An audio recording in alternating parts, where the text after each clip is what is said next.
Olá pessoal, estamos de volta então aqui com Marcelo Gervásio, que é o presidente do Partido dos Trabalhadores do município de Avaré. Você nos falou, contou a história, que a sua posição aí em relação ao impeachment aí, que foi um golpe com dados nacionais, internacionais e dados da história, certo? Você também entende que essa prisão do Lula, que está preso até o momento, é também forças ocultas? Então, falar do Lula, eu gostaria de fazer uma introdução. Lógico. Porque falar do Lula é associado, né? A imagem do Lula está no imaginário popular. Sim. Falar do Lula é falar do povo brasileiro, é falar do Brasil. E ele tem uma história de vida, né, o Lula, que muita gente desconhece. Mesmo ele sendo uma pessoa pública, conhecido por todos, tem detalhes que eu acho de fundamental importância. O porquê, né, que a população, o povo brasileiro, mesmo Lula estando preso, em todas as pesquisas aponta ele em primeiro lugar na intenção de voto para presidente da República. Lula nasceu no interior de Pernambuco, viveu até os 7 anos no Nordeste. É o 7º filho de 8 vivos, porque ele teve 4 que morreram, 4 irmãos que morreram ainda bebê, né? Então, vítimas da miséria, vítimas do descaso social. Com 7 anos de idade, ele veio com a família no pau de arara, naquele caminhão improvisado, para o estado de São Paulo, litoral sul de São Paulo. E ali viveu por algum tempo, e já com 7 anos de idade, ele já veio trabalhar, né? Foi vender laranja no cais, na cidade de Guarujá. Pouco tempo depois, ele mudou-se para sua família para São Paulo, para a cidade de São Paulo, e continuou desde criança trabalhando. Os pais eram muito simples, analfabetos. Ele estudou muito pouco, né, a contragosto do pai, e sempre trabalhando para ajudar o sustento da família. Aos 14 anos ele teve o primeiro registro em carteira, né, primeira assinatura em carteira. Aos 16 anos fez o curso no Senai de torneiro mecânico, e a partir de então iniciou aí a sua vida de metalúrgico. Aos 18 anos já até sofreu um acidente, perdeu um dos dedos. E pouca gente sabe disso, né? Qual é a origem, né, da pessoa, qual é a origem desse político, o Lula? Por que as pessoas se identificam tanto com o Lula? Porque ele é gente da gente, ele é do povo. Ele sofreu na pele o que o povo mais humilde desse país passa diariamente. Então o povo se identifica com ele, porque sabe que a história dele é uma história muito próxima. Não é a história de alguém que nunca visitou uma periferia, nunca sentiu fome, nunca sentiu frio. Então essa é a identificação do Lula. Lula como governante, aí vamos passar como político, o estadista, né? O maior líder popular da atualidade. Pegando esse histórico de vida dele, que ele carrega consigo, quando ele foi presidente, ele implementou políticas públicas voltadas para todos os segmentos da sociedade. Ninguém perdeu no governo Lula. Lula é um conciliador, né? Aprendeu isso no sindicato, negociando com patrões, é um pacifista, nunca criou tumultos, muito pelo contrário. Foi preso já na ditadura militar. Enquanto estava preso, sua mãe faleceu. Então ele agora também, né, nesse período de perseguição, a própria esposa faleceu também. Então é uma pessoa que tem muita história e identificação popular. E no governo teve várias conquistas para essa população, é uma revolução social, uma verdadeira revolução social, sem dar um tiro, sem derramar um sangue, uma gota de sangue. Ele fez uma revolução social, tirou 40 milhões de brasileiros da miséria que ele conhecia de perto. Então isso é reconhecido internacionalmente, é reconhecido pela ONU. Que a biografia do Lula é invejável, é indiscutível. Indiscutível. Mas ele não traiu a biografia dele? Em nenhum momento. Em nenhum momento. Tentam de todas as formas sujar a biografia do Lula. Isso há 40 anos, desde quando ele era sindicalista. A mídia, em todos os momentos, é só matéria negativa, capa de revista negativa são todas as semanas, mas mesmo assim ele se mantém. Ele se mantém pela vontade do povo. Então quem tem que dizer se ele traiu ou não a biografia dele é o povo brasileiro. Mas veja bem, Marcelo, eu concordo com você que é o voto. Mas qual é a posição que você tem em relação aos nossos congressistas hoje? Os congressistas? Os deputados, senadores? Uhum. Qual o nível daquilo lá hoje? É um nível lamentável.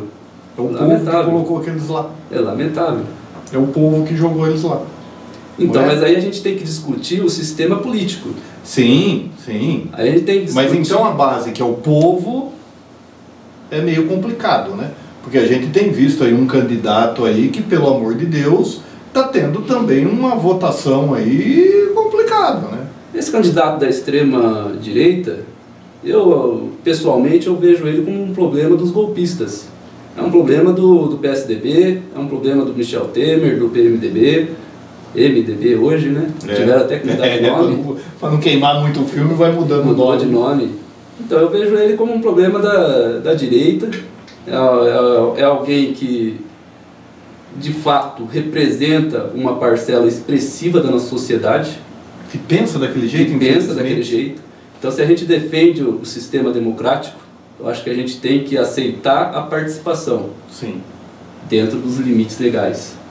Então, se comete alguma ilegalidade, se fala algo, né, vamos dizer, que foge da legalidade, ele tem que responder por isso. Mas eu defendo que a participação dele e vejo até mesmo como algo para a esquerda positivo, porque a direita que tem que se virar com essa, né, a cria do golpe, cria do golpe, né? Mas voltando à questão do Lula, né, Wagner? Que eu estava dizendo... Você estava dizendo a biografia dele, de tudo que ele... Exatamente. De onde ele veio, para onde ele foi e o que ele implantou no país e a visão que o país e o mundo têm dele. Exatamente.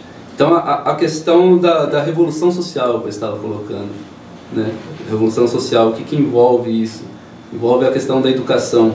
Milhões de jovens passaram a ter acesso à universidade através do programa do FIES, através do ProUni, né? Então, várias famílias que nunca tiveram ninguém formado com um nível superior passaram a ter um filho, um neto, uma neta, né, que está cursando um curso superior e que vai garantir um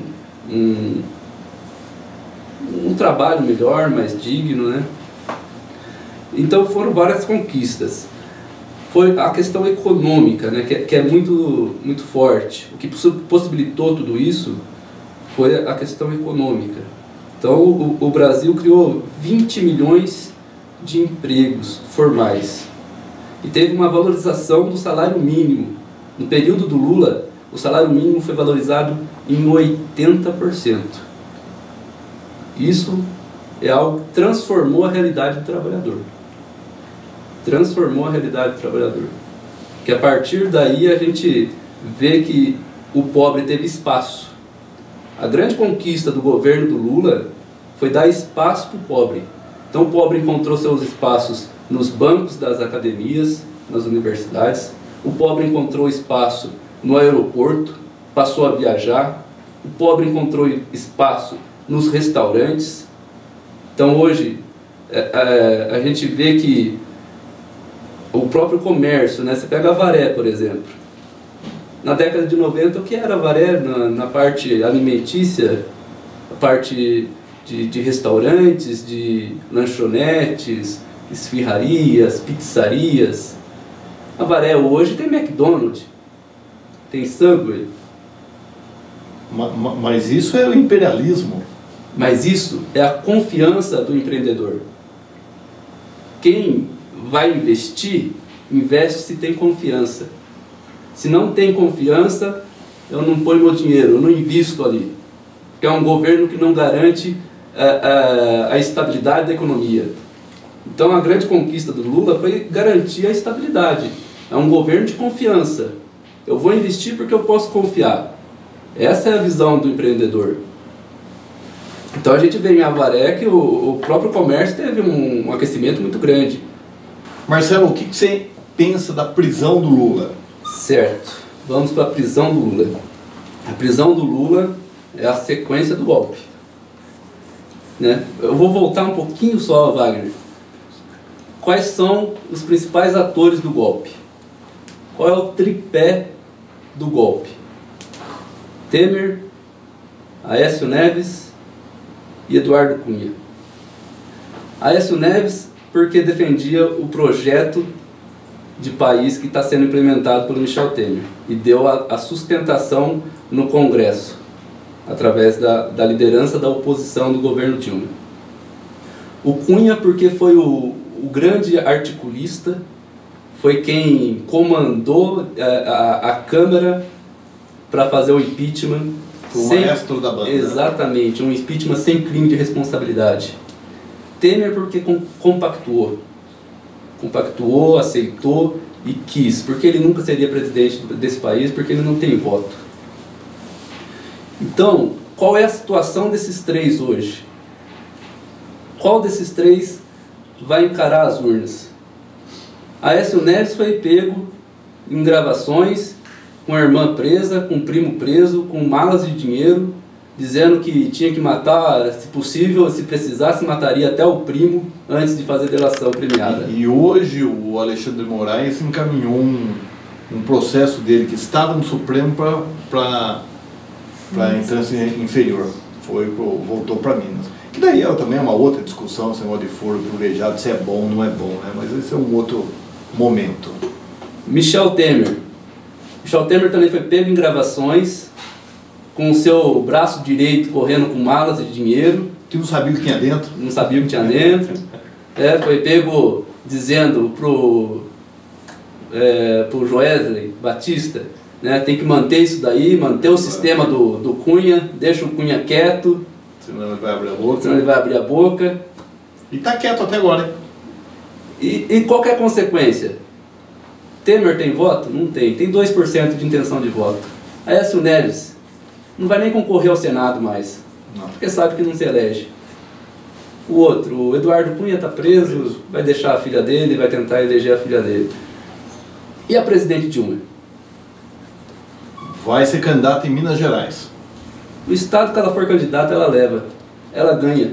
Não tem um crime de responsabilidade, não tem nada que impeça ela de ser candidata. Manteve seus direitos políticos.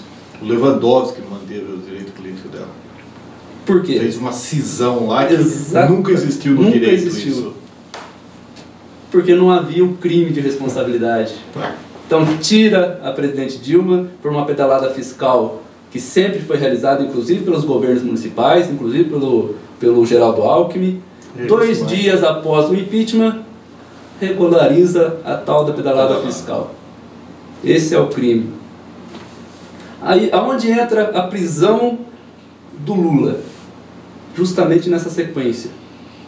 Ninguém faz um esforço tão grande para ter um impeachment, ninguém investe tanto para ter um impeachment, para ter um golpe, para na sequência entregar o governo para o mesmo partido que sofreu o golpe.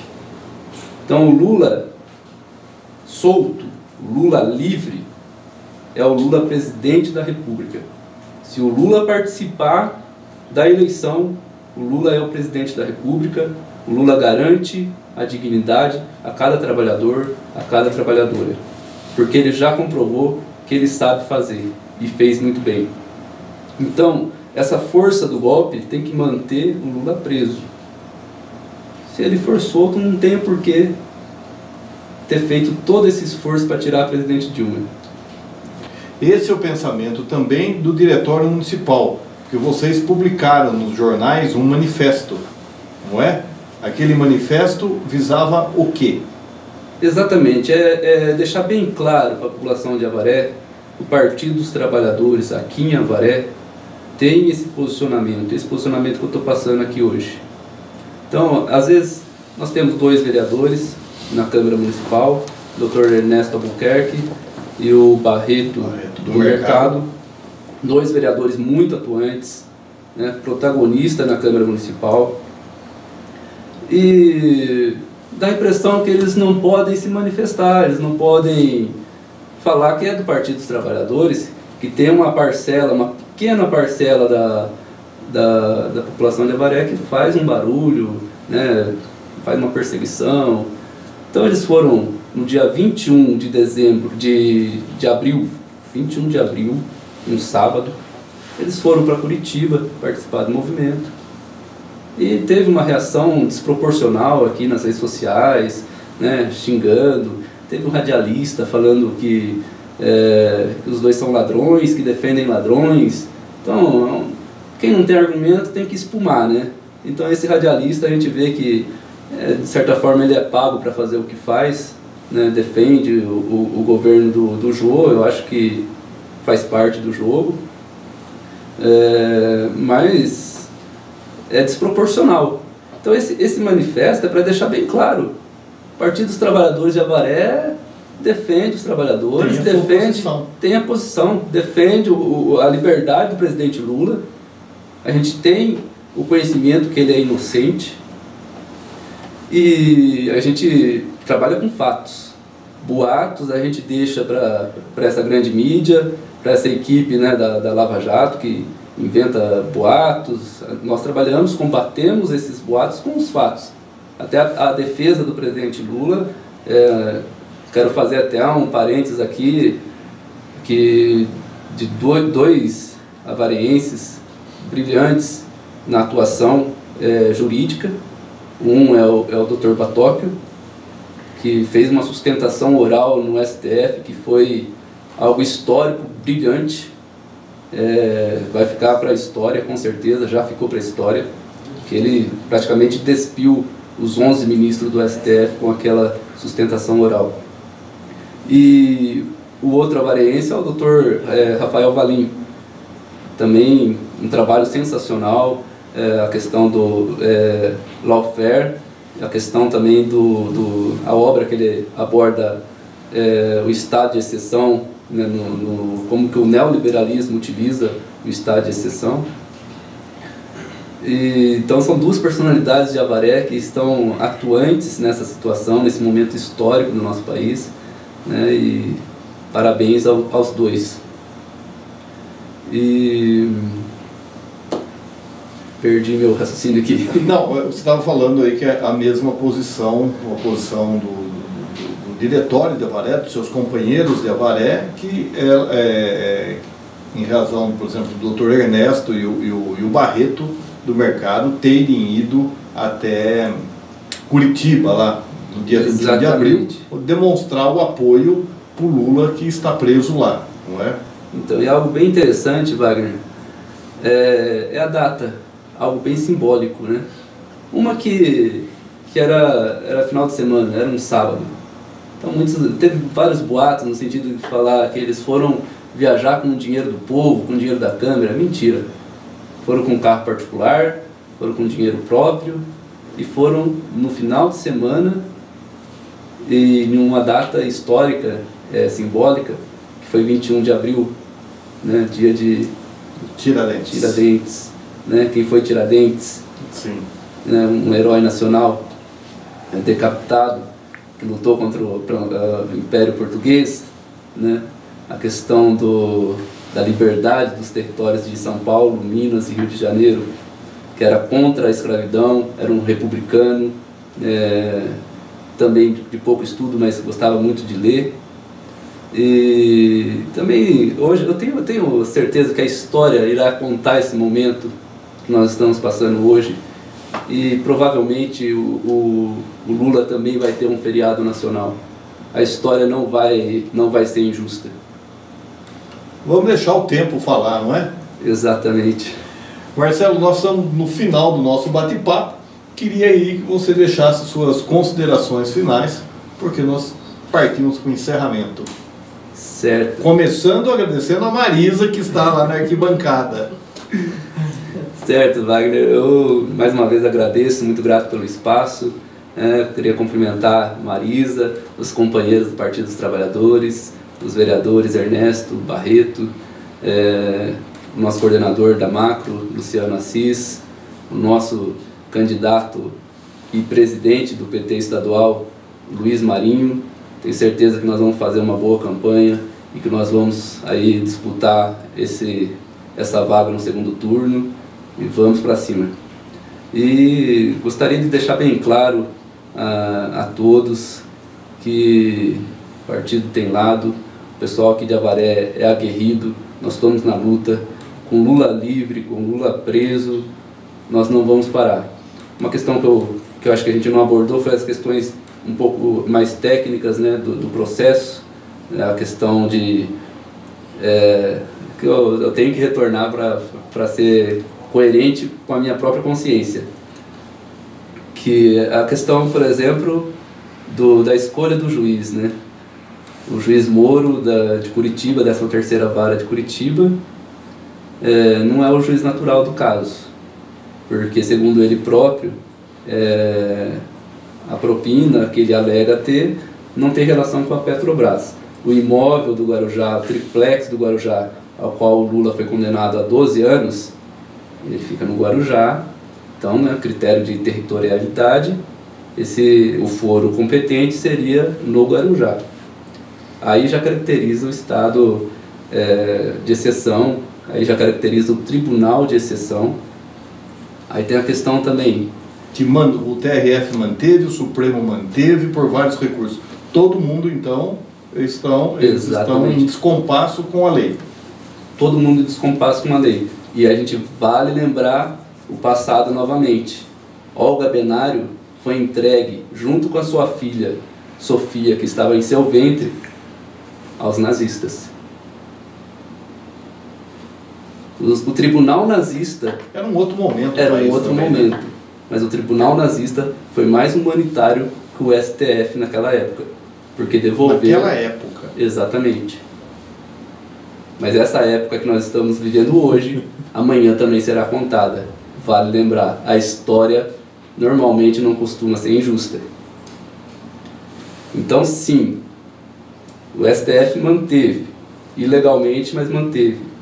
Tem a questão da corrupção, fato indeterminado. Então, o juiz Moro alega que, segundo a denúncia, houve um crime de corrupção, mas ele não consegue determinar o ato de ofício. Qual é o ato de ofício que deu causa a esse crime que ele foi condenado a 12 anos? Não consegue determinar.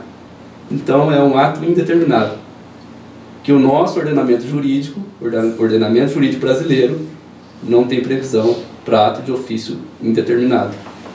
Aí a questão do triplex. Ele foi condenado também pelas reformas, porque por ter, segundo alega a acusação, ele recebeu o imóvel com benfeitorias, com reformas em imóveis luxuosos, com um elevador privativo dentro do triplex. O juiz Moro negou todos os pedidos de perícia nesse imóvel. Então não houve perícia no decorrer do processo no imóvel para verificar se essas acusações eram verídicas. E recentemente, Guilherme Boulos, o pessoal do MTST, ocupou o triplex do Guarujá. Ocupou. Invadiu. Não é do Lula? Não, mas um é do Lula e os outros. E não quando passaram acordando os outros, pessoas que estavam no imóvel? Mas o fato, o que realmente interessa, ocupou o imóvel por 3 horas, não tinha elevador, não tinha móveis de luxo, A cozinha da minha casa... Quem que A passou essas cozinha fotos? da minha casa é melhor que a cozinha daquele triplex. Quem passou as fotos que não tinha? O MTST ocupou o imóvel, filmou... Foi o tirou MST foto. que filmou e tirou foto? Foram as pessoas que lá estavam. Então então a prova é contaminada como a prova do Moro. A questão, ela é contraditória. o direito penal, o que vale é a realidade, são os fatos. Exatamente, mas com contraditório. Com contraditório. E não teve. O Moro não deu, e o Boulos também não. Então empatou. Não empatou, sabe por quê?